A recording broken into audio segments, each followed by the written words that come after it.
Assalamualaikum warahmatullahi wabarakatuh.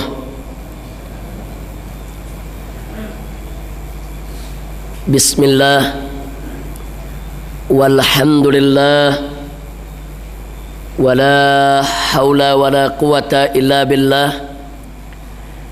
Ashhadu an la ilaha illallah wahdahu la syarika lah, wa ashhadu anna sayyidana Muhammadan abduhu wa rasuluh. Allahumma salli wa sallim wa barik ala sayyidina wa habibina wa syafi'ina wa maulana nabiyyina Muhammadin wa ala alihi at-tahirin at-tayyibin wa ashabihi al-ghurril mayamin wa man tabi'ahum bi ihsanin ila yaumiddin. Kepada yang saya hormati dan saya cintai, para tuan-tuan guru, segenap pengurus, pembimbing, pembina, imam jamaah dari masjid yang kita cintai ini, kepada seluruh kaum bapak, ibu, tuan-tuan dan puan-puan, para pemuda dan para pemudi, kaum muslimin dan muslimat, hadirin wa hadirat, rahimakumullah. Satu kehormatan bagi saya pada kesempatan malam hari ini bisa hadir di tempat ini dan bisa diberikan kesempatan untuk berbagi cerita, untuk saling mengingatkan. Kita sama berharap mudah-mudahan pertemuan kita pada kesempatan malam hari ini akan mendatangkan manfaat bagi kita semua. Ya Rabbal Alamin. Baiklah, pada kesempatan ini terlebih dahulu saya ingin mengajak kepada semua kaum bapak, kaum ibu, pemuda-pemudi untuk bersama-sama kita sejenak mengkaji satu hadis yang pernah disampaikan oleh Nabi alaihi salatu wassalam, sebagaimana diriwayatkan oleh Abu Umamah Al-Bahili radhiyallahu taala anhu, yang tertulis dan termaktub di dalam kitab Al-Musnad lil Imam Abu Ya'la rahimahullahu taala wa ardah. Hadis ini juga dinukilkan oleh Al-Imam Al-Ghazali radhiyallahu taala anhu di dalam kitab Ihya Ulumuddin, khususnya di bab yang berbicara tentang al-amru bil ma'ruf wan nahyu 'anil munkar, yaitu bab yang bicara tentang amar ma'ruf nahi munkar. Untuk menyingkat masa, menyingkat waktu, langsung saja kita sampaikan. Diceritakan dalam riwayat tersebut bahwa suatu ketika, suatu hari, Nabi kita tercinta Nabi Yuna Muhammad sallallahu alaihi wasallam berkumpul dengan para sahabatnya yang tercinta radhiyallahu taala anhum ajma'in di suatu majelis yang mulia. Kemudian Nabi mengajukan soalan, mengajukan pertanyaan kepada para sahabat yang hadir. Nabi mengatakan, "Kaifa antum idza taghat nisa'ukum wa fasaqa subbanukum wa taraktum jihadakum?"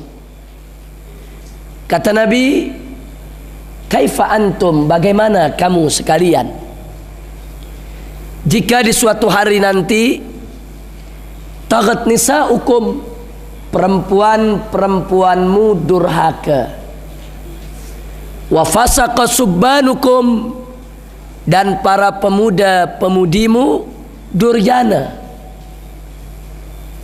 wa taraktum jihadakum, dan kamu sendiri semuanya beramai-ramai meninggalkan kewajiban jihadmu."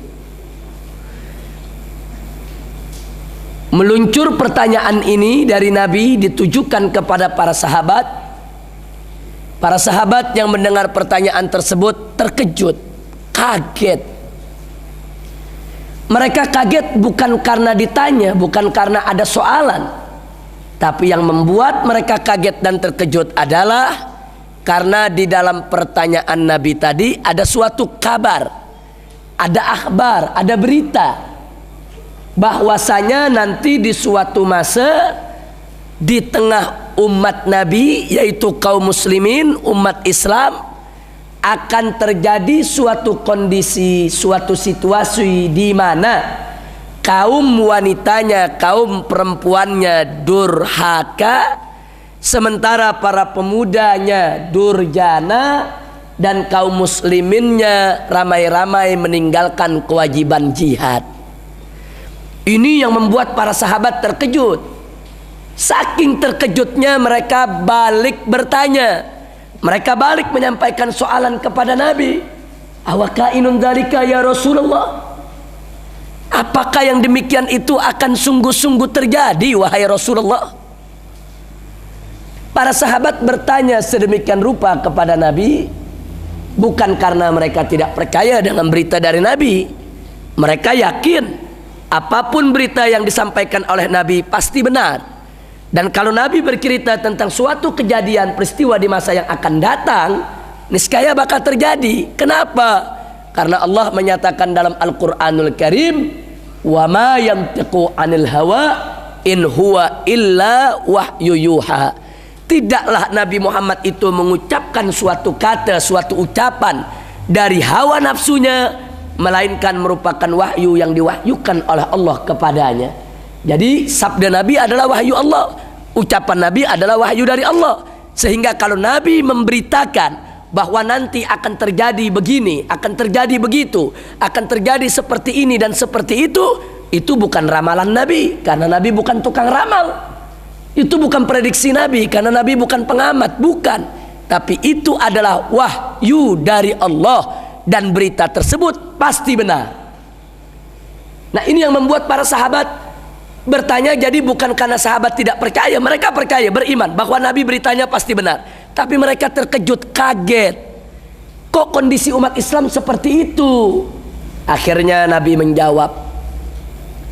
Kata Nabi, "Na'am, walladzi nafsi biyadihi wa asyaddu minhu sayakun."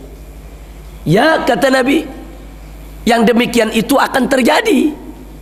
Walladzi nafsi biyadihi, bahkan kata Nabi, beliau bersumpah demi zat yang jiwaku ada di tangannya, yang jiwaku ada dalam kekuasaannya, wa asyaddu minhu sayakun, nanti yang akan terjadi di tengah aku punya umat lebih teruk lagi dari itu, lebih buruk, lebih jelek, lebih bejat. Para sahabat makin kaget. Mereka bertanya kepada Nabi, "Wa ma asyaddu minhu ya Rasulullah?" Apa itu kondisi yang lebih teruk dari itu wahai Rasulullah? Nabi pun menjawab, kembali jawaban Nabi dengan soalan, dengan pertanyaan. Beliau jawab, kata Nabi, "Kaifa antum?" Bagaimana kamu sekalian, hei sahabatku, hei umatku, hei pengikutku, idza lam ta'muru bima'rufin walam tanhau an munkarin. Jika di suatu hari nanti engkau ini, hei umat Islam, tidak lagi menyerukan kema'rufan dan tidak lagi mencegah kemunkaran. Jadi kau tidak akan menegakkan amar ma'ruf nahi munkar, kata Nabi. Makin menjadi-jadi kagetnya para sahabat. Kenapa kaget dan terkejut mereka makin menjadi-jadi? Karena para sahabat Nabi dulu, sebelum mereka masuk Islam, mereka adalah ummatun jahiliyah. Mereka umat yang dalam kegelapan, dalam kebodohan. Mereka melakukan berbagai macam kemunkaran dan kemaksiatan. Tapi begitu mereka masuk ke dalam Islam, mereka berubah menjadi umat yang baik. Bahkan begitu mereka mendalami Islam, mereka berhasil tampil sebagai umat yang terbaik. Sampai-sampai Allah puji dalam Al-Quranul Karim, di mana Allah menyatakan, Faqala ta'ala kuntum khaira ummatin ukhrijat linnas ta'muruna bil ma'rufi wa tanhauna 'anil munkar wa tu'minuna billah. Shadaqallahul azim. Allah puji dalam Al-Quran saat Allah menerangkan siapa itu sahabat Nabi, siapa itu generasi sahabat yang hidup di zaman Nabi. Allah menyatakan kuntum khaira ummatin, engkau sekalian adalah umat yang terbaik, umat yang paling baik, umat yang terbagus di antara umat-umat yang lain. Ukhrijat linnas, yang dikeluarkan untuk umat manusia. Jadi dari sekian banyak umat manusia, maka umat yang hidup di zaman Nabi menjadi sahabat Nabi yang berjuang untuk menegakkan Islam bersama Nabi masa itu, itulah umat yang terbaik. Kenapa mereka menjadi umat yang terbaik? Allah nyatakan sifat mereka dalam Al-Quran, ta'muruna bil ma'rufi wa tanhauna 'anil munkar wa tu'minuna billah. Engkau menjadi umat yang terbaik karena engkau sekalian senantiasa selalu menyerukan kepada kema'rufan dan mencegah kemunkaran. Jadi para sahabat Nabi dulu, mereka menjadi umat yang terbaik karena mereka amar ma'ruf nahi munkar. Nah tiba-tiba sekarang Nabi memberitahu bahwa nanti di suatu masa akan terjadi umat Islam tidak akan menegakkan amar ma'ruf nahi munkar lagi. Nah karena itu mereka kaget. Kalau dulu mereka menegakkan amar ma'ruf nahi munkar, mereka menjadi umat yang terbaik. Lalu apa jadinya umat ini kalau tidak lagi menegakkan amar ma'ruf nahi munkar? Ini yang membuat para sahabat jadi terkejut. Nah keterkejutan ini membuat mereka penasaran. Mereka semakin ingin tahu. Mereka bertanya lagi kepada Nabi, awakainun dzalika ya Rasulullah? Apa iya kondisi yang seperti itu akan terjadi? Umat akan begitu teruk kondisinya, keadaannya? Apa jawab Nabi alaihi salatu wassalam? Beliau menjawab, na'am walladzi nafsi biyadih wa asyaddu minhu sayakun. Ya, kata Nabi, memang begitu nanti aku punya umat. Bahkan demi Allah beliau bersumpah, nanti umatku lebih jelek lagi, lebih teruk lagi, lebih buruk lagi, lebih rusak lagi dari itu. Makin terkejut lagi para sahabat, gemeter badan mereka mendengar itu. Ada kondisi lebih jelek dari itu, lebih teruk daripada tidak menegakkan amar ma'ruf nahi munkar. Mereka bertanya lagi kepada Nabi, wa ma asyaddu minhu ya Rasulullah? Apa itu yang lebih buruk? Apa itu yang lebih teruk? Apa itu yang lebih jelek wahai Rasulullah? Kondisi yang bagaimana? Nabi menjawab, kaifa antum? Jadi jawaban Nabi kembali pakai soalan lagi. Kaifa antum? Bagaimana kamu sekalian? Hei umatku, hei sahabatku, hei pengikutku. Idza ra'aitumul munkara ma'rufa wal ma'rufa munkara. Jadi sekarang kata Nabi alaihi salatu wassalam, kaifa antum? Bagaimana kamu sekalian jika di suatu hari nanti kamu akan melihat dengan mata kepalamu sendiri bagaimana yang munkar itu disebut ma'ruf dan yang ma'ruf itu disebut munkar. Masya Allah. Jazakallah khair. Jazakallah khair. Jadi sekarang Nabi mengatakan, kaifa antum? Bagaimana kamu? Idza ra'aitumul munkara ma'rufa wal ma'rufa munkara. Kalau di suatu hari nanti kau akan lihat dengan mata kepalamu sendiri, yang ma'ruf disebut munkar, yang munkar disebut ma'ruf, yang hak dikata batil, yang batil dikata hak, yang baik disebut buruk, yang buruk disebut baik. Bagaimana kamu, kata Nabi? Sahabat mendengar ini semua mereka sedih. Bahkan ada yang mulai menangis, ya ikhwan. Kok teruk betul kondisi kaum muslimin di masa yang akan datang. Sedih mereka. Tapi sungguh pun mereka sedih, mereka penasaran, bertanya lagi, mau tahu, semakin ingin tahu Awakainun dzalika ya Rasulullah. Apa iya kondisi umat Islam begitu jelek, begitu buruk, begitu rusak wahai Rasulullah? Akhirnya Nabi menjawab percis seperti tadi jawabannya. Naam. Walladzi nafsi biyadihi wa asyaddu minhu sayakun. Ya, ya. Memang nanti kondisinya begitu buruk. Bahkan demi zat yang jiwaku ada di tangannya, yang jiwaku ada dalam kekuasaannya. Demi Allah Nabi bersumpah, nanti lebih jelek lagi, lebih rusak lagi kondisi aku punya umat. Inna lillahi wa inna ilaihi raji'un. Para sahabat nangis yang mendengar, saudara. Sedih mereka. Sedih. Kok umat yang akan datang begitu rupa keadaannya? Akhirnya mereka bertanya lagi kepada Nabi, awakainun dzalika ya Rasulullah.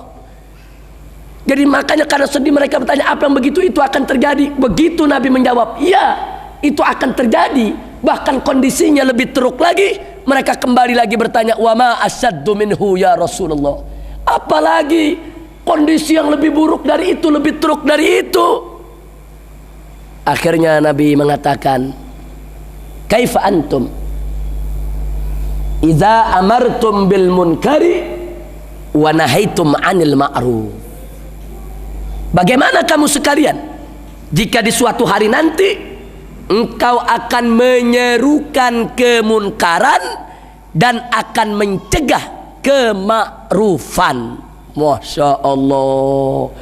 Jadi Nabi mengatakan nanti di suatu hari akan terjadi umat Islam bukan menegakkan amar ma'ruf nahi munkar, tapi dibalik menjadi amar munkar nahi ma'ruf.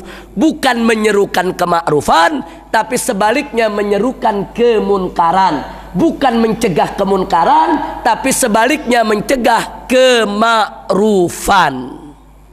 Lemes para sahabat Nabi, nangis mereka semua. Rusak, sudah teruk betul situasi dan kondisi umat Muhammad sallallahu alaihi wasallam. Kalau sudah begitu rupa, rusak sudah. Akhirnya mereka penasaran sama Nabi. Mereka bukan tidak percaya dengan berita, tapi kebingungan para sahabat. Kok begitu rupa keadaan daripada umat Nabi masa yang akan datang? Mereka katakan kepada Nabi, awakainun dzalika ya Rasulullah. Apa iya umat akan hancur-hancuran seperti itu? Rusak-rusakan seperti itu? Akhirnya Nabi menjawab dengan jawaban pamungkas, jawaban yang terakhir, jawaban yang setelahnya para sahabat tidak bertanya lagi, ya ikhwan. Apa jawaban Nabi? Naam, walladzi nafsi biyadihi wa asyaddu minhu sayakun. Wallahu subhanahu wa ta'ala qal bi haliftu la utihanna lahum fitnatan yasiru fiha al-halimu hayran.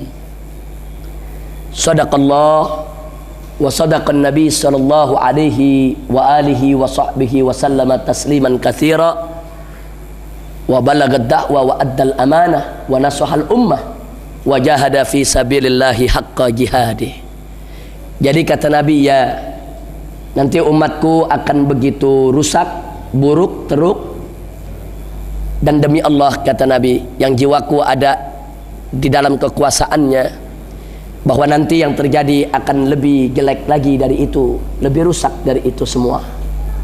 Dan manakala mereka sudah rusak, sudah banyak melakukan kemunkaran dan kemaksiatan di mana-mana, manakala perempuannya sudah durhaka, pemudanya sudah durjana, jihadnya ditinggal, kemudian ditambah lagi amar ma'ruf nahi munkar tidak ditegakkan, sehingga yang munkar disebut ma'ruf, yang ma'ruf disebut munkar, dan pada akhirnya semuanya menjadi amar munkar nahi ma'ruf. Kalau sudah begitu, kemaksiatan merajalela di mana tempat. Lalu apa yang terjadi? Nabi mengatakan, faqala Allah subhanahu wa ta'ala, maka Allah berfirman. Apa kata Allah? Ini dalam hadis qudsi yang disampaikan oleh Nabi.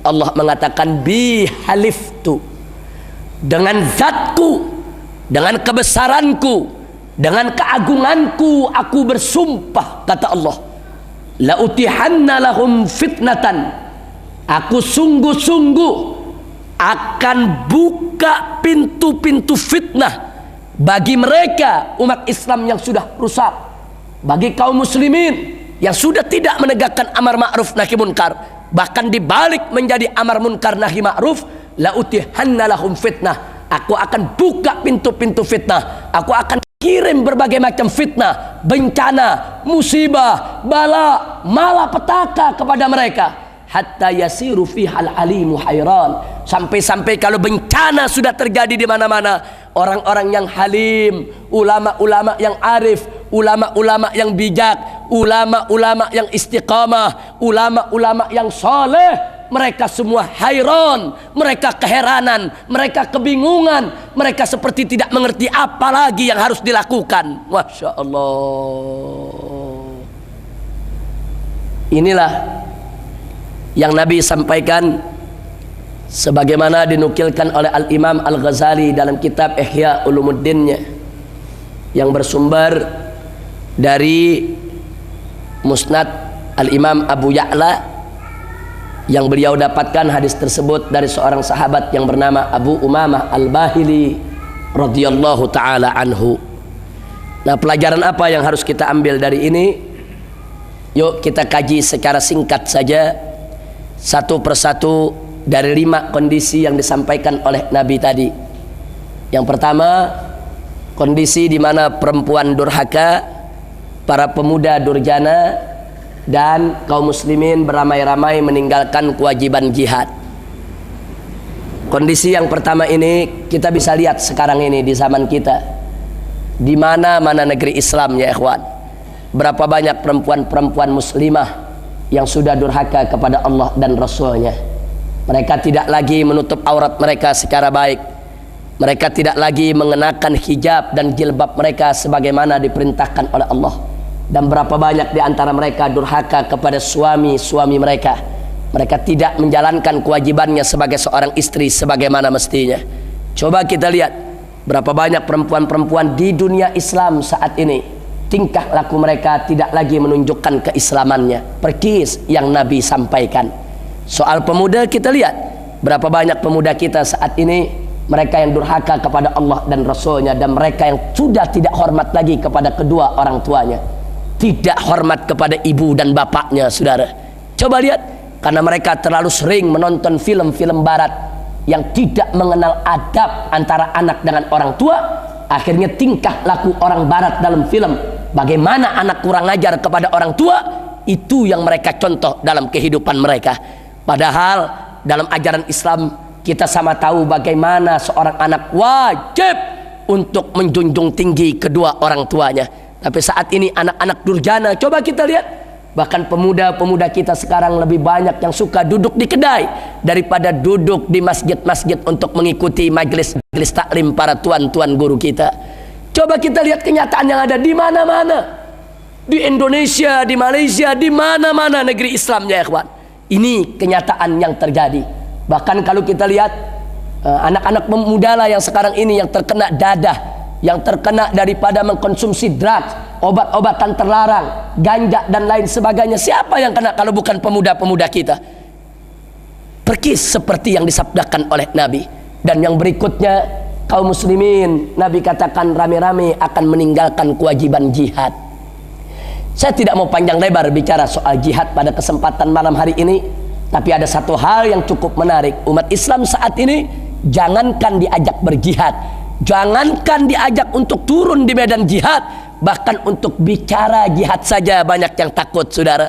Takut disebut teroris, takut disebut garis keras, takut disebut sebagai dengan berbagai macam, yaitu label fundamentalis, garis keras, kemudian ekstremis, teroris dan lain sebagainya. Inna lillahi wa inna ilaihi raji'un. Perkis yang Nabi sabdakan, perkis umat Islam rame-rame akan meninggalkan kewajiban jihad. Bagaimana nggak ditinggalkan? Jangankan untuk ke medan jihad, bicara jihad saja banyak yang takut, saudara. Ini kenyataan yang ada. Jadi kondisi yang pertama sudah terjadi di zaman kita. Nah, dulu para sahabat Nabi mendengar berita dari Nabi seperti tadi, mereka gemeter, sedih. Nah, sekarang kita bukan dengar lagi, tapi mengalami, ya kawan. Kita sekarang ada di zamannya, bukan lagi dengar, tapi kita lihat dengan mata kepala kita. Kita dengar dengan kuping kita sendiri, bahkan kita mengalami hidup di tengah masyarakat. kondisi yang dikabarkan oleh Nabi Muhammad sallallahu alaihi wasallam. Masya Allah. Nah, sekarang kondisi yang kedua, kondisi di mana umat tidak lagi menegakkan amar ma'ruf nahi munkar. Nah, sekarang kita nggak usah menyalahkan orang lain lah, kita introspeksi diri. Berapa banyak di antara kita di zaman sekarang ini yang suka mengatakan, yang penting saya sholat, yang penting saya zakat, yang penting saya puasa Ramadan, yang penting saya buat melaksanakan haji, yang paling pokok adalah saya baik, saya ke masjid. Adapun tetangga di sebelah rumah mau berzina, adapun tetangga di sebelah kampung mau buka tempat pelacuran, adapun tetangga di seberang jalan sana mau membuka tempat bermabuk-mabukan, itu bukan urusan saya, itu urusan mereka dengan Allah. Dia sudah tidak peduli dengan kemunkaran yang ada di sekitarnya, sudah tidak peduli, tidak ada kepekaan terhadap kemaksiatan yang merajalela di sekitar kehidupannya. Inna lillahi wa inna ilaihi raji'un. Persis yang Nabi sampaikan. Nabi udah sabdakan, kasih tahu tuh, kau nanti nggak bakal tegakkan amar ma'ruf nahi munkar. Nah, sekarang yang ketiga, kondisi yang ketiga, akibat amar ma'ruf nahi munkar tidak ditegakkan, akhirnya akan datang suatu masa seperti yang tadi Nabi cerita, yang munkar disebut ma'ruf, yang ma'ruf disebut munkar. Sekarang terjadi, saya kasih contoh di Indonesia, ulama disebut teroris, tapi koruptor itu disebut pahlawan. Ulama ditangkap, dimasukkan ke dalam jail, ke dalam penjara, tapi bandar-bandar judi, mereka-mereka yang melakukan berbagai macam kemunkaran, sampai mereka-mereka yang korupsi, mereka merajalela, mereka tetap hidup tenang, santai, bisa bergembira, bisa seronok kemana tempat, tidak di jail. Jangankan mereka di penjara, diperiksa pun tidak. Masya Allah. Perkis yang Nabi sampaikan. Nanti yang munkar disebut ma'ruf, yang ma'ruf disebut munkar. Jadi ulama disebut teroris, penjahat disebut pahlawan. Masya Allah. Oh, kalau kita mau kupas banyak contohnya. Nah, sekarang pelacuran ada di mana-mana, kita protes. Nanti ada orang mengatakan itu bukan pelacuran, itu bukan zina. Lalu apa? Oh, itu upaya cari nafkah. Coba lihat, kan pelacuran kalau disebut zina munkar itu, anak kecil pun tahu itu munkar. Tapi kalau disebut upaya cari nafkah, kan halus itu. Jadi ditukar istilah-istilah munkar dengan istilah-istilah yang bisa mengesankan kalau itu tidak munkar seolah-olah. Masya Allah, ini terjadi di zaman kita, persis yang disabdakan oleh Nabi alaihi salatu wassalam. Kondisi yang keempat, karena amar ma'ruf nahi munkar tidak ditegakkan, muncul kondisi yang ma'ruf disebut munkar, munkar disebut ma'ruf. Akhirnya muncullah pejuang-pejuang kemunkaran. Mereka mempropagandakan, mengkampanyekan kampanye untuk maksiat. Buktinya bisa kita lihat. Minuman keras diiklankan di televisi, diiklankan di radio, diiklankan di surat-surat kabar, diiklankan di koran-koran, di berita-berita. Coba kita lihat. Kalau ada minuman keras yang diiklankan, artinya kita yang melihat iklan diminta untuk lihat. Kalau tertarik diminta untuk beli, kalau sudah beli diminta untuk minum, kalau sudah minum kita memang disuruh maksiat sudah. Ini iklan maksiat, artinya kita diserukan untuk berbuat maksiat. Jadi maksiat sekarang dilulukan saudara, dipropagandakan, dikampanyekan, persis yang Nabi sampaikan. Sementara kemakrufan dihalang-halangi. Ada orang ingin bikin majelis taklim seperti di Indonesia. Saya kasih contoh, mau bikin majelis taklim tidak mudah. Mau bikin majelis taklim dihalang-halangi. Ulama-ulama tertentu kalau mau ceramah tidak boleh dikirim, yaitu mata-mata untuk melihat apa yang mau diucap, apa yang mau dikata, dan seterusnya dan seterusnya.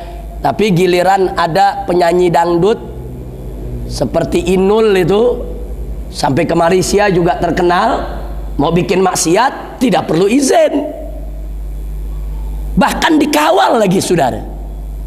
Coba lihat perkis yang Nabi sampaikan. Jadi yang munkar dielu-elukan, yang ma'ruf dihalang-halangi.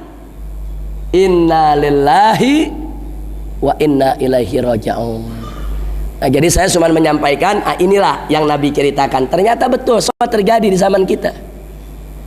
Nah, sekarang kondisi yang kelima, yang terakhir. Kalau maksiat sudah merajalela di mana-mana, amar ma'ruf nahi munkar sudah berubah menjadi amar munkar nahi ma'ruf, yang terjadi adalah bencana pasti datang, saudara. Allah murka.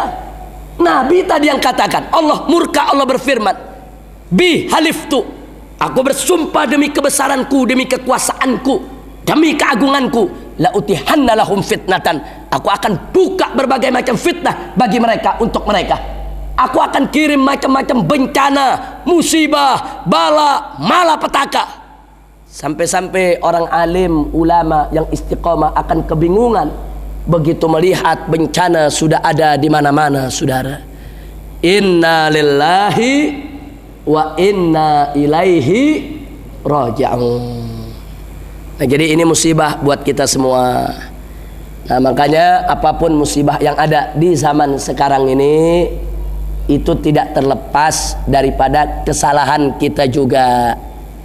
Jangan kita suudzon kepada Allah. Allah itu maha adil. Enggak mungkin Allah kirim bencana ke suatu tempat tanpa ada sebab. Tidak mungkin kalau suatu negeri beriman bertakwa kepada Allah, Allah hancurkan. Tidak mungkin. Allah maha adil. Kalau Allah kirim bencana ke suatu negeri, pasti ada apa-apa di negeri tersebut. Allah maha adil. Tanamkan dulu kita husnudzon kepada Allah, jangan suudzon. Nggak boleh. Termasuk yang terjadi di Aceh. Dimanapun bencana terjadi, pasti ada sebab.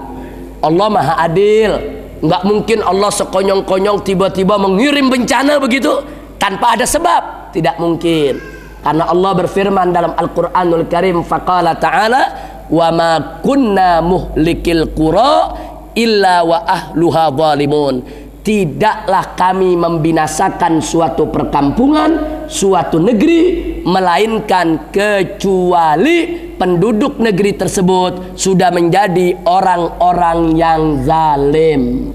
Jadi karena sudah banyak kezaliman, Allah murka, Allah binasakan. Nah, ini ancaman dari Allah, dan ini juga penerangan dari Allah Subhanahu wa ta'ala. Karenanya kita bisa mengambil dari sejarah, di mana tatkala Sayyidina Umar ibn Khattab radhiyallahu ta'ala anhu, waktu beliau menjadi khalifah, terjadi gempa bumi di zaman beliau di salah satu wilayah bagian negeri. Beliau langsung berangkat pergi, datang ke tempat bencana. Beliau kumpulkan warga umat Islam yang terkena bencana. Nah, begitu sudah kumpul, apa beliau kata? Yang pertama kali beliau tanya adalah, dosa apa yang kalian kerjakan?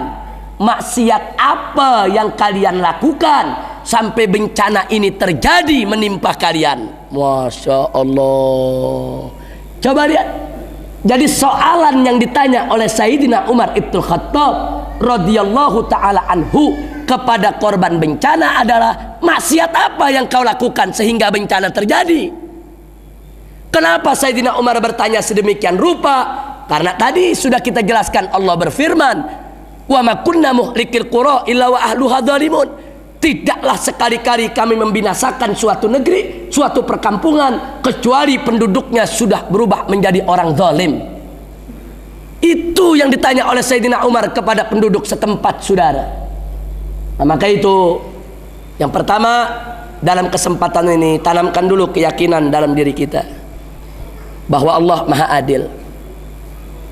Allah begitu indah dan baik perbuatannya. Allah tidak jahat, Allah tidak zalim.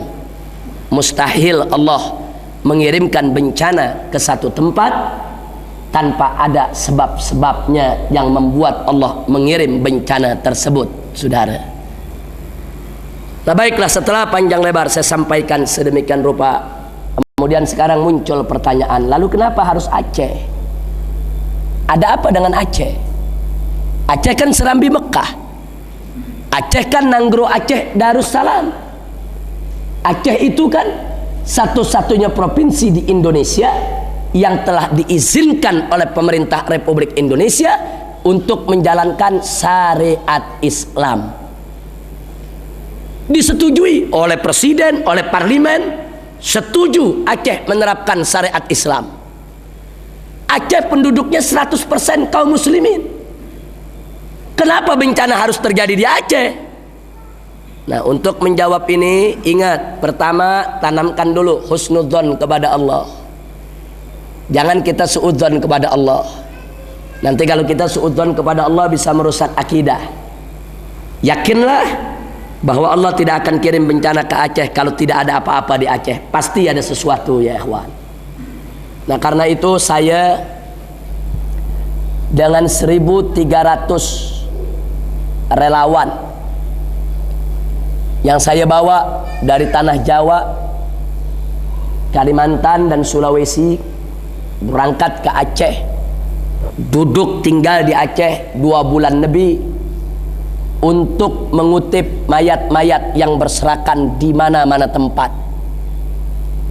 2 bulan kami di sana. Dari NGO kami saja kami berhasil mengevakuasi, mengangkat, mengurus, mensolatkan, menguburkan jenazah-jenazah yang kami kutip tidak kurang dari 40.000 mayat.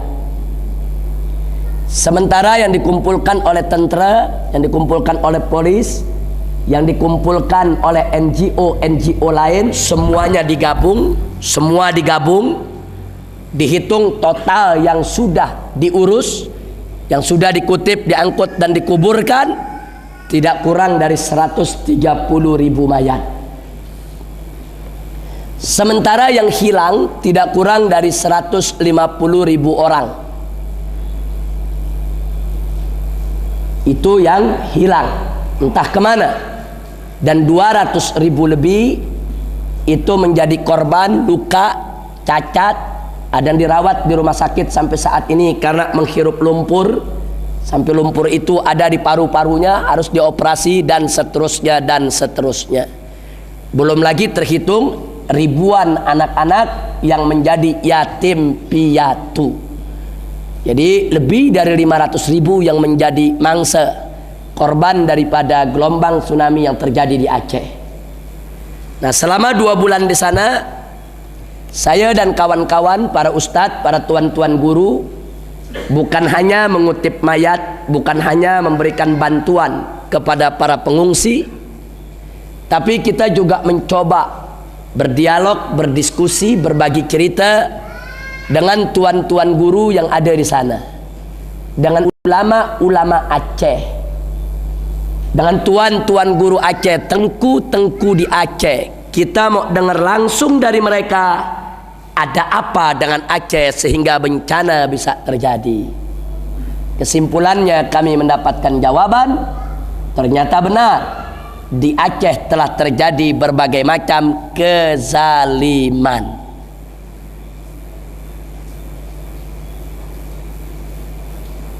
Memang Aceh diberikan syariat, tapi pada saat yang sama ada pihak-pihak tertentu yang sengaja berupaya untuk membuat Aceh tidak berjaya menerapkan syariat Islam. Jadi mereka berupaya bagaimana supaya syariat Islam tidak berjaya di Aceh. Mereka tidak suka Aceh memakai syariat Islam. Kenapa? Karena kalau Aceh berjaya menggunakan syariat Islam, maka akan muncul provinsi-provinsi lain di Indonesia yang juga minta diterapkan syariat Islam. Saat ini yang sudah minta dalam senarai provinsi-provinsi yang sudah meminta syariat Islam itu cukup banyak. Sulawesi Selatan, Kalimantan Timur, Kalimantan Selatan, Kepulauan Riau, Madura, Provinsi Banten, Jawa Barat. Luar biasa banyak daerah yang minta penerapan syariat Islam. Jadi Aceh itu pilot project, itu percontohan, akan dijadikan suri tauladan. Kalau Aceh berhasil, semua wilayah ini akan minta syariat Islam. Tapi sebaliknya kalau Aceh gagal, maka daerah-daerah tadi akan susah, akan sulit, akan berat, tidak mudah untuk minta syariat Islam dari pemerintah yang ada di Jakarta. Masya Allah, ini pertaruhan. Nah, maka itu ada pihak-pihak yang tidak suka berupaya syariat Islam tidak boleh bergaya di Aceh. Bagaimana caranya? Yang pertama, mereka ciptakan konflik di Aceh. Mereka adu domba. Mereka buat bergaduh antara TNI dan GAM untuk saling tembak, saling bunuh. Padahal keduanya sama-sama orang Islam, saudara. Yang jadi korban rakyat biasa. TNI punya senjata, GAM juga punya senjata. Mereka bisa baku hantam, saling tembak. Tapi rakyat tidak punya senjata. Rakyat nggak punya. Mereka cuma jadi korban. Nanti kalau rakyat ada yang berkeras sedikit, mereka dituduh konflik diciptakan. Nah, begitu di Aceh terjadi konflik, peperangan, keributan, tidak aman, maka syariat Islam tidak bisa dijalankan, ya ikhwan, sampai saat ini. Yang kedua, ada orang-orang dari luar Aceh, mereka bawa, perempuan-perempuan penghibur, perempuan-perempuan pelacur dari luar Aceh, dibawa ke Aceh, dibuka tempat-tempat pelacuran untuk merusak penerapan syariat Islam di Aceh. Tidak sampai di situ, mereka buka kedai-kedai minuman keras, mereka buat bermabuk-mabukan, mereka buka tempat-tempat perjudian. Ini yang terjadi di Aceh. Yang ketiga, ulama Aceh tidak diam, mereka protes. Tapi dalam 20 tahun terakhir ini apa yang terjadi?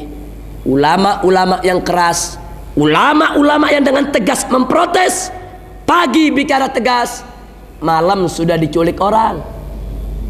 Besok atau lusa mayatnya sudah ditemukan di pinggiran sungai. Apa yang bunuh? Wallahu a'lam, hanya Allah yang tahu. Kita tidak bisa menuduh karena kita tidak punya bukti. Apakah TNI yang membunuh? Apakah GAM? Atau ada pihak lain ketiga yang sengaja membunuh untuk mengadu domba? Wallahu a'lam, hanya Allah yang tahu. Saya tidak berhak bicara dalam masalah yang saya tidak tahu. Tapi yang jelas, kalau ulama diculik, dibunuh, ini bukan persoalan kecil, ini persoalan serius, ini persoalan besar. Kalau satu dua ulama mungkin kita anggap persoalan itu masih biasa. Tapi ini yang diculik bukan 1-2 ulama, puluhan, ratusan ustadz-ustadz di surau-surau, di masjid-masjid, di madrasah-madrasah, di dayah-dayah. Orang Aceh sebut dayah, kalau bahasa Indonesianya pondok pesantren. Di mana-mana terjadi seperti itu. Nah, ini yang ketiga terjadi. Akhirnya apa? Begitu ulama diculik, dibunuh, akhirnya ulama yang masih tersisa mereka tutup mulut, tak berani bicara, tak berani berucap kata. Umat pun diam. Begitu semua sudah senyap diam, maksiat makin merajalela di Aceh tanpa ada yang menegakkan amar ma'ruf nahi munkar. Itu persoalannya yang ada di Aceh. Karenanya jawaban kita kenapa harus terjadi di Aceh? Pertama, Aceh adalah Serambi Mekah, Nanggro Aceh Darussalam. Demi Allah, Allah tidak akan ridho, Allah tidak ridho suatu wilayah yang disebut Serambi Mekah, Nanggro Aceh Darussalam, yang disebut sebagai wilayah syariat, tahu-tahu dirusak oleh maksiat, dikotori oleh tangan-tangan jahat. Allah tidak ridho. Maka itu Allah kirim bencana ke Aceh. Artinya apa? Dengan bencana tersebut Allah ingin menyamak semua kemaksiatan yang ada di Aceh. Allah ingin bersihkan Aceh dari segala kemaksiatan dan kemunkaran. Buktinya tempat-tempat maksiat di Aceh rata semuanya. Masya Allah. Jadi Allah yang turun tangan. Ini wilayah syariat, ini Serambi Mekah. Oh, kau mau coba-coba kotori dengan maksiat, Allah kirim tenteranya. Allah kirim gelombang tsunami, disamak Aceh, dikuliti, dibersihkan. Masya Allah. Itu jawaban yang pertama. Yang kedua, Allah pernah berfirman dalam hadits qudsi. Apa kata Allah? Man adali waliyan faqad adzantuhu bil harbi. Barang siapa yang mengganggu aku punya wali, kata Allah, maka niscaya aku umumkan kepada orang tersebut bil harb, dengan peperangan. Masya Allah. Saudara, Allah mengumumkan perang kepada siapa saja yang mengganggu wali Allah. Siapa itu para wali Allah di atas muka bumi ini? Para wali Allah adalah ulama-ulama yang soleh, ulama-ulama yang istiqamah, ulama-ulama yang tidak menjual agamanya dengan dunia, ulama-ulama yang tidak bisa dibeli dengan dunia, ulama-ulama yang lurus, ulama-ulama yang takut kepada Allah subhanahu wa ta'ala. Nah, saya yakin di antara ulama-ulama yang diculik, dibunuh di Aceh, ada sebagian mereka memang wali Allah. Allah cinta mereka, Allah sayang mereka, dan Allah tidak ridho mereka diganggu, diculik, dibunuh. Allah sudah berikan waktu buat ulama lain untuk bicara, protes. Allah berikan sedikit waktu, 10-20 tahun, untuk umat Islam di Aceh memperbaiki diri, untuk memprotes kalau ulamanya dibunuh. Tapi karena mereka semua sudah diam, mereka semua sudah ketakutan, mereka semua sudah diteror, Allah yang turun tangan. Allah kirimkan tsunami. Mana itu yang menculik ulama? Mana itu yang membunuh ulama? Mana itu mereka yang punya senjata? Mana itu mereka yang menakut-nakuti umat, yang membunuhi ulama? Mana? Digulung semua oleh gelombang tsunami. Masya Allah. Nah, jadi sekali lagi jelas bagi kita bahwa gelombang tsunami yang terjadi di Aceh ada sebab, bukan tidak. Nah, karena itu saya dan kawan-kawan yang kebetulan tinggal di Jakarta, kami sudah kirimkan message pesan kepada presiden kami yang kami cintai, yang kami hormati. Kami sudah ceritakan ini semua. Kami minta kepada Bapak Presiden kami untuk segera memperbaiki situasi di Aceh. Dalam arti kata, jangan hanya cuma membangunnya saja. Datang dari luar membantu bangun Aceh, buat jalan, bikin sekolah, tidak cukup. Akan tetapi yang harus diperbaiki adalah Aceh harus tetap menjadi Serambi Mekah, dan Aceh harus tetap diberikan kesempatan menjalankan syariat Islam. Dan ini sudah direspon oleh Bapak Presiden, dan beliau sudah memberikan pernyataan Aceh harus tetap menjadi Serambi Mekah, dan beliau berjanji untuk menyelesaikan Aceh secara baik. Tinggal bagaimana nanti kami selanjutnya lebih mendorong lagi agar seluruh ulama di Indonesia memperhatikan Aceh. Tidak boleh lagi ada ulama Aceh yang diculik atau dibunuh oleh siapapun. Kita tidak peduli apakah TNI, apakah itu GAM, apakah itu pihak lain. Tidak boleh dibiarkan mereka untuk mengganggu ulama kaum muslimin. Nah, ini kewajiban kita bersama. Karena kalau ini tidak di stop dari sekarang, saya yakin bencana akan terulang lagi di mana tempat. Nah, ini pelajaran buat kita semua. Jadi sekali lagi kita masih berusaha. Mudah-mudahan Aceh ke depan akan lebih baik. Amin ya rabbal alamin. Baik, saya tidak mau berpanjang lebar, tapi ada yang menarik yang harus kita ambil pelajaran buat semua. Camkan baik-baik. Apa yang terjadi di Aceh bisa terjadi di Jakarta, dan bisa juga terjadi di Kuala Lumpur, bahkan bisa juga terjadi di Kedah, ya kawan. Hati-hati, hati-hati. Kalau ada yang bilang, Habib kita jauh dari laut, ya laut memang mungkin jauh, tapi bumi bisa terbelah dua, saudara. Hati-hati, bencana bisa datang kapan saja. Nah, karena itu jangan sampai terjadi, jangan sampai terjadi nanti di Jakarta ditimpa bencana, Akhirnya orang-orang Kedah datang ke Jakarta untuk mengutip mayat kami. Mungkin kami sudah jadi mayat saat itu berserakan di mana-mana. Atau sebaliknya, jangan sampai nanti di Kedah terjadi bencana, kami dari Jawa, dari Indonesia datang untuk mengutip mayat orang Kedah. Sebagaimana yang pernah kami lakukan di Aceh kemarin. Nah, lalu bagaimana caranya supaya itu tidak terjadi? Hanya ada satu jalan.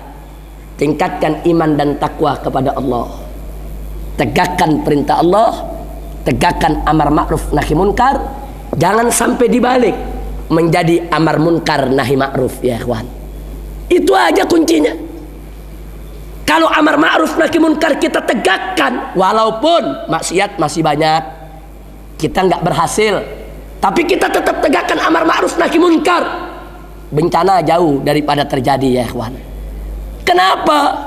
Karena Allah mengatakan dalam satu hadits qudsi, sabaqat ghadabi rahmati. Aku punya rahmat, kata Allah, mendahului aku punya kemurkaan. Jadi kalau maksiat banyak, Allah murka, Allah mau kirim bencana. Tapi manakala masih ada ulama-ulama yang mengajar, masih ada ulama-ulama yang nahi munkar, masih ada umat Islam yang menolak segala kemaksiatan, kemurkaan Allah reda, rahmatnya yang muncul, rahmatnya yang diberikan, saudara.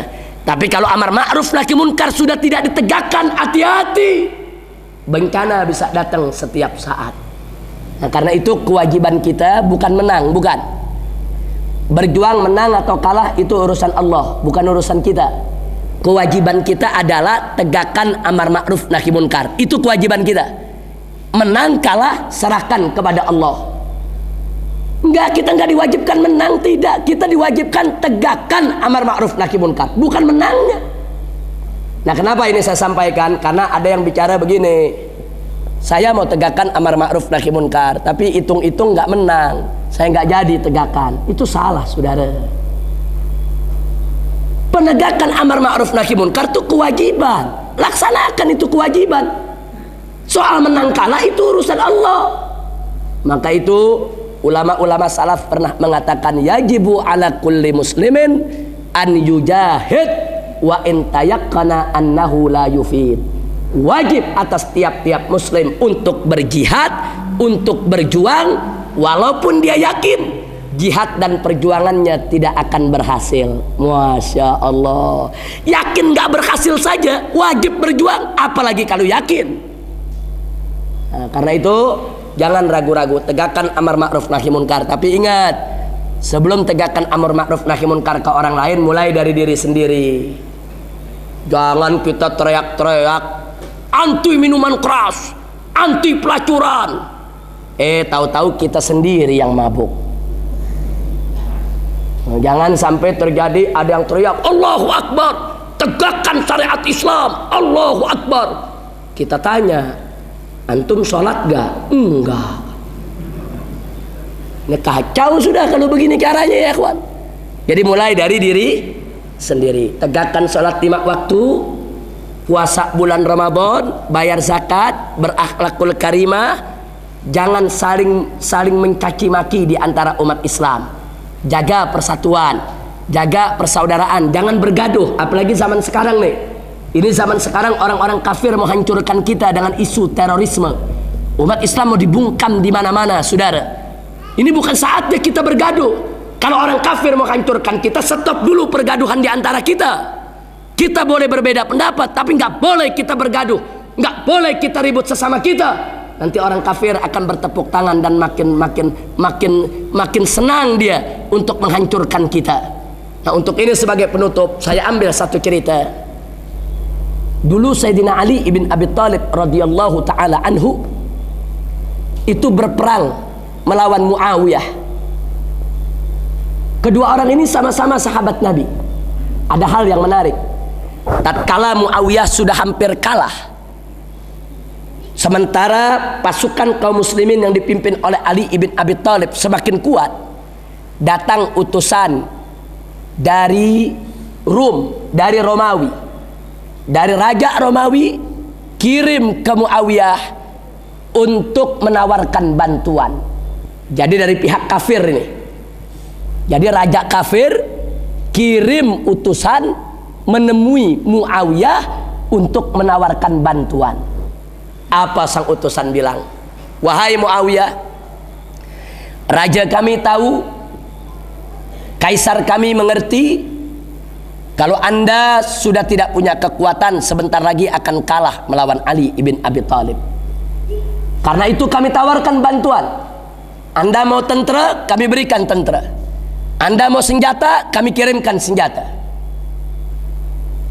Apa bantuan yang Anda perlukan, kami kirim. Bayangkan, Muawiyah Muslim, Sayyidina Ali Muslim, sedang bergaduh. Ada orang kafir datang ingin membantu Muawiyah. Apa jawab Muawiyah? Dia berdiri dari kursinya, dia tunjuk itu utusan. Kurang ajar. Jangan kau ulangi lagi itu kalimat. Sampaikan kepada kau punya kaisar. Andai kata kaisarmu ingin ikut campur dalam urusan aku dan Ali, ini urusan orang Islam. Orang di luar Islam tidak boleh ikut campur. Andai kata kau punya kaisar ikut campur, aku akan berhenti perang melawan Ali. Seluruh pasukanku akan aku tarik dan aku akan serbu ke kau punya negeri. Kalau aku kalah, maka saudaraku Ali akan bawa pasukannya untuk membantuku untuk ikut menyerbu kau punya negeri. Masya Allah. Itu orang Islam, saudara. Jadi orang Islam diajarkan kalau lagi bergaduh, Muslim sama Muslim lagi bergaduh, orang kafir datang, berhenti dulu bergaduh, kerjasama, hancurkan dulu musuh kafir. Nah, nanti sudah selesai baru kita bergaduh lagi, saudara. Nah, jadi artinya saya tidak ajarkan kita bergaduh, cuman di sini ada apa? Qaddimil aham alal muhim. Ada prioritas. Nah, jangan kita bergaduh terus, orang kafir makin adu kita terus bergaduh, ya hancurlah kita. Nah, jadi itu pelajaran yang luar biasa dari dua orang sahabat Nabi yang bergaduh. Tapi begitu orang kafir mau ikut campur, mereka berhenti, tidak bergaduh. Mereka siap menghadapi si kafir dulu. Mana kafir yang mau coba-coba ikut campur? Mereka berhenti bergaduh.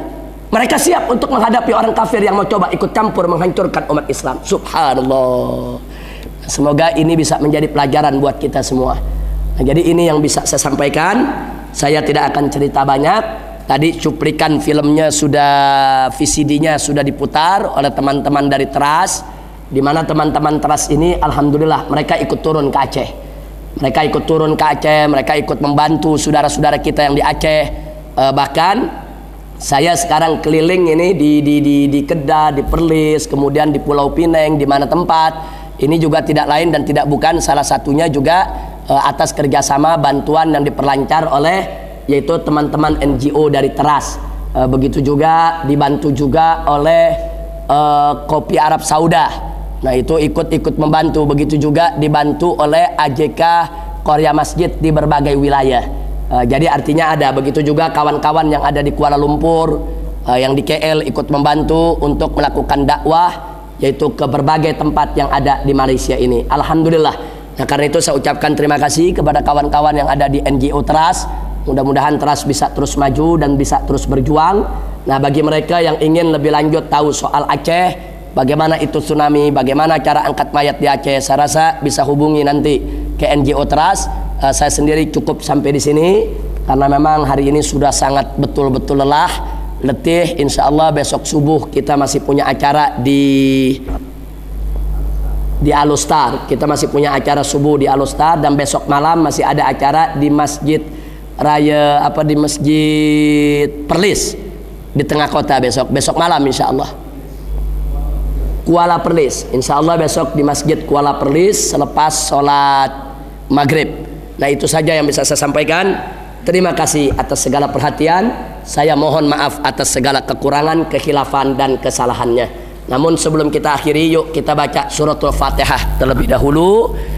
Kita niatkan bibarakatil Fatihah, semoga saudara-saudara kita yang telah menjadi korban mangsa daripada gelombang tsunami yang dahsyat, baik di Aceh maupun di selatan Thailand, begitu juga di sebagian wilayah Malaysia Utara. Kita mohon kepada Allah bagi mereka yang meninggal dunia agar segala amal ibadah mereka diterima oleh Allah Subhanahu wa taala dan segala kesalahan dan dosa mereka diampuni oleh Allah Subhanahu wa taala dan mereka diberikan kebahagiaan dengan rahmat Allah untuk masuk ke dalam surganya.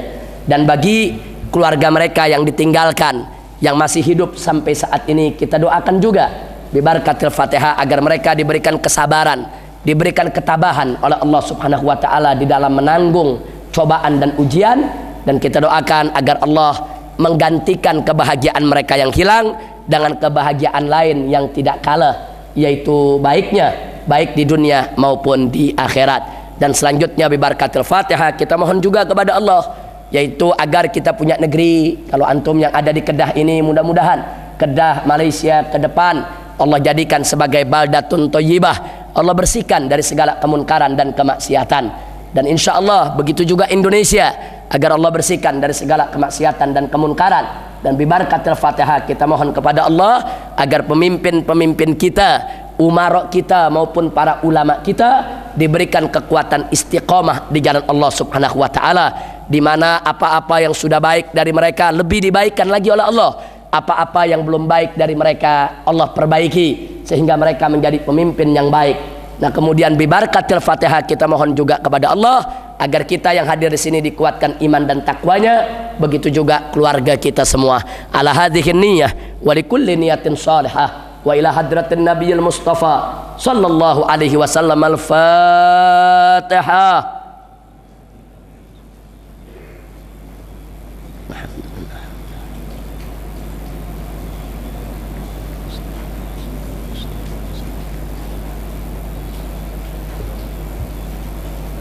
Allahumma bi anwaril Fatihah wa asraril Fatihah wa bihaqqi man unzilat alaihi suratil Fatihah habibika nabiyyina Muhammadin sallallahu alaihi wasallam. Allahumma lakal hamdu wa lakal syukru, nas'aluka bi rahmatik, inna nas'aluka al-afwa wal afiyah wal mu'afata ad-daimah fid dini wad dunya wal akhirah.